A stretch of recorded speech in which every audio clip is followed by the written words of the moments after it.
Sup guys? Sup mga bossing? So ayan, ano napapansin nyo? May bago sa motor natin. Tahimik na siya ulit dahil binalik ko na sa stock 5. Dahil naglabas na naman ng LTO ng bagong paglilinaw about dyan sa anti-loud muffler na yan. So ayan, hindi daw porket pasok sa 99 decibels yung aftermarket pipe mo, pwede mo nang gamitin sa kalsada. Medyo pinag-iinitan nila ang mga motorista ngayon. Kaya binalik ko muna sa stock pipe guys, para walang problema.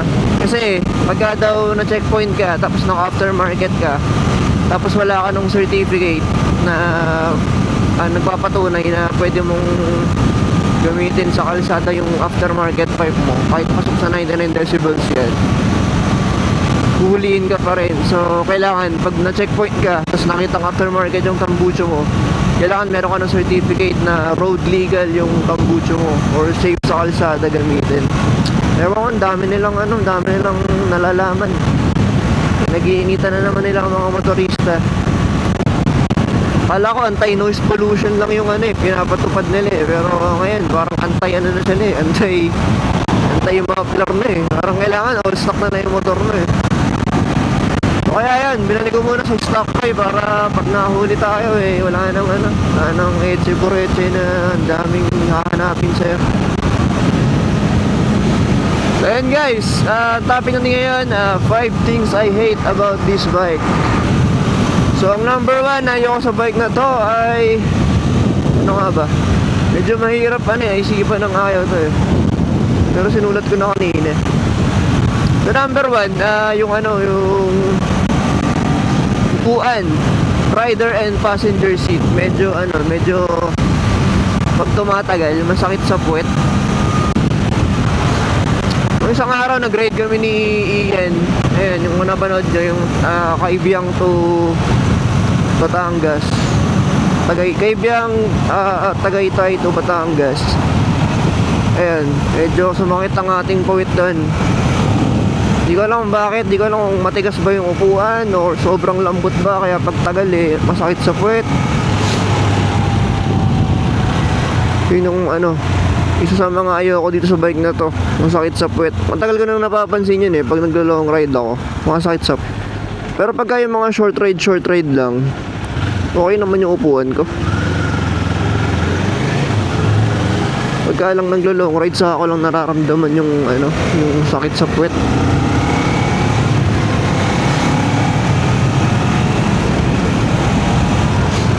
Tapos sa passenger seat, masakit daw sa puwet. Well, understood naman yung passenger seat kasi medyo may kanipisan nga yung foam nun. Naka-design siya parang sport seat. So yun, yung number 1 na ayaw sa bike na to. Pero kagandahan dun, pwede mo namang paayos yun, pwede mo namang papalitan, pwede mo namang pakakapalan yung foam, or yun, pwede mo pa-customize it. Kaya nagagawa ng paraan. So number 2 na ayaw ko is yung vibration.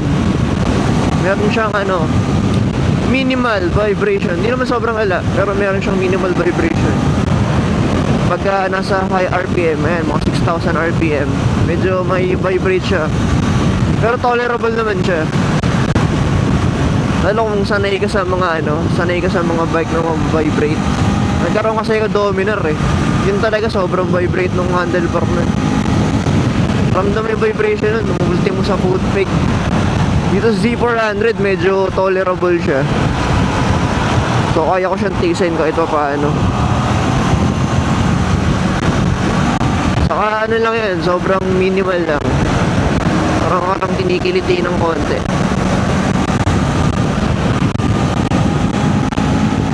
Hindi naman siya yung to the point na pagka nag long ride ka mamamanhid yung kamay mo. Hindi naman siya ganun. Lalo ngayon, naka-stock pipe tayo, medyo mas lumakas yung vibration niya. Nung naka-tambucho tayo, na-lessen yung vibration. Di ko alam ba't ganun. Pero ayun, may konting vibration. Then the third thing na ayoko dito sa bike na to is yung ano nga ba? Headlight. Grabe guys, nasubukan ko to ng gabi. Para ka naka flashlight. Hindi ko alam ba't ganun kasi LED naman na to. So bakit mahina pa rin yung ilaw niya?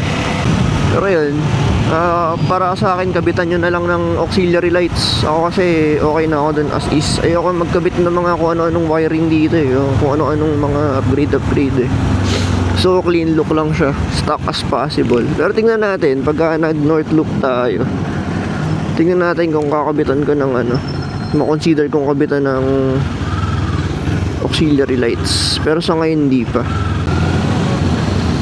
Fourth thing that I don't like guys, yung compartment.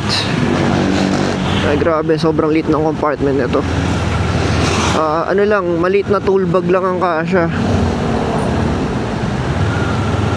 Pero consider na sports bike to, naked sports. Talagang tatanggapin mo na lang na maliit talaga yung compartment niya, unlike sa mga ibang motor na scooter, lalaking compartment. Ito kasi naka-design to pang pang racetrack. Pag sports bike ganun So hindi siya naka-design para lagyan ng mga compartment. Pero yun, katulad ng iba niyang issue, nagagawan din naman siya ng paraan. Ayan nga, kakabitan mo ng kakabitan mo ng bag. Katulad nung ginawa ko, tailbag. Naka-tailbag ako dito pag nag-ride. Kaya lang problema doon, medyo mahirap sumakay pag naka-tailbag. Kasi tataas yung likod Tapos yung iba, kinakabitan, tank bag. Meron akong tank flange. Kaya lang wala pa akong tank bag. Kasi nabili ko to naka-tank flange niya Tapos yung iba, kinakabitan ng box. Parang wala pa ako sa sa ganung era na magkakabit ako ng box dito Yun lang naman yung mga minimal na problema dito sa Z400. Ang kaya namang gawa ng paraan. Ako pala personally ginagamit ko dito pag pamasok. Naka-backpack lang ako. Hindi ko laging ginagamit yung tank bag, yung tail bag. Ginagamit ko lang yung tail bag pag long ride kasi medyo para komportable ka sa long ride. Mas maganda yung walang nakasukbit sa yung mga ano. Mas okay tank bag. Mas okay na naka-tail bag ako pag naglo-long ride para iwas na rin, fatigue. Kasi pag naka-backpack ka, tapos long ride, medyo ramdam mo yung pagod nun parang may mabigat sa likod And guys, punta na tayo dito sa Divine Mercy. Meron lang tayong bibilin. Saka bus ng konting kasalanan. Ang tao May misa.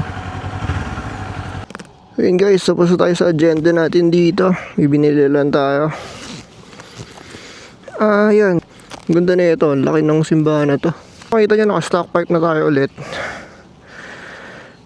Yan. Okay na muna siguro yan. Para less hassle, di ba?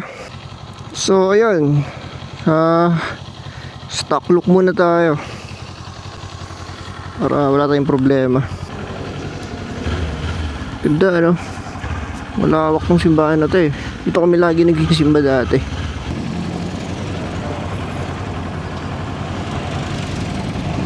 Naalala ko na yung panghuli guys na ayoko dito sa bike na to. Yung handlebar position. Kung inaakala nyong naka-upright to, medyo hindi guys. Actually, para siyang para ako naka Ninja 400 din Di ba yung Ninja 400 sports bike? Sports touring yung niya. Kumbaga, medyo sub-sub. So, dito sa Z400, medyo sub-sub din. Hindi siya yung totally na naka-upright. Yung mga na-testing kong bike na naked bike, yung talaga naka-upright. Sample na lang yung kay Ian, yung Duke 390, upright masyado yun. So talagang tayo-tayo ka dun. Hindi nabibend yung mo, yung position. Straight yung body mo dun. Dito medyo sub-sub eh. Kaya ayun. Pero sa umpisa lang naman yun guys. Pag nasanay naman kayo, okay na. So ayun. Yun lang naman ang ano. Di ko lang pwede palitan ng handlebar. Feeling ko pwede. Kinakabit pala nila. Kinakabitan nila ng ano dito. Yung handlebar extension. Pero ako, as is na lang. Ganyan ko na lang siya. Hindi ko na siya gagalawin. Okay naman ako. Pwede naman magpahinga pag medyo nangangalay-ngalay na.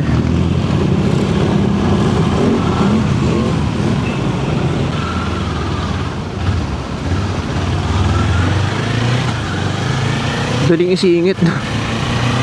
Pucha, para lang ako naka 150cc na bike eh. So ayun guys, yun lang naman. 5 things I hate about this bike.